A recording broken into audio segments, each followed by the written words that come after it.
રૈયા જિલ્લા પંચાયત સીટમાં ચૂંટણી પ્રચાર સમિતિમાં ઉપસ્થિત બે બનાસકાંઠા લોકસભાના ઉમેદવાર શ્રીમતી ડૉક્ટર રેખાબેન ચૌધરી, આ વિસ્તારના લોકપ્રિય ધારાસભ્ય એવા કેસાજી ચૌહાણ સાહેબ, બનાસકાંઠા જિલ્લા ભારતીય જનતા પાર્ટીના મહામંત્રી અને મારા વડીલ બંધુ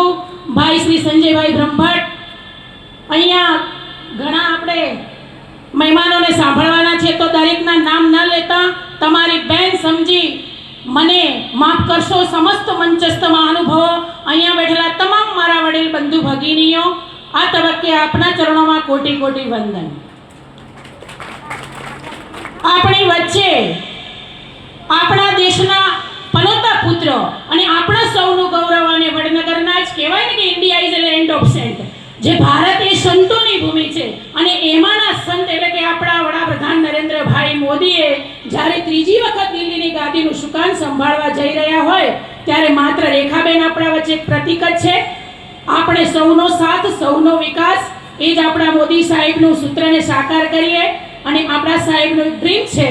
કે મારી બેન દીકરી આત્મનિર્ભર કેવી રીતે બની શકે, આપણો દેશ વિકસિત ભારત કેવી રીતે બની શકે, અને આપણો દેશ જ્યારે વિશ્વગુરુ બનવા જઈ રહ્યો હોય ત્યારે આ તબક્કે હું આપણા અટલ બિહારીજીના બે શબ્દ તમારી વચ્ચે શેર કરી હું મારી વાણીને વિરામ આપીશ કે ભારત એ કોઈ ભૂમિ का टुकड़ा नहीं है, भारत ये कोई भूमि का टुकड़ा नहीं है, ये जीता जागता राष्ट्र पुरुष है, ये वंदन की भूमि है, ये अभिनंदन की भूमि है. यहाँ का कंकर कंकर हमारे लिए शंकर है, यहाँ की बहती हुई नदियाँ हमारे लिए गंगा है. हम जिएंगे तो इस भारत के लिए और मरेंगे तो इस भारत के लिए,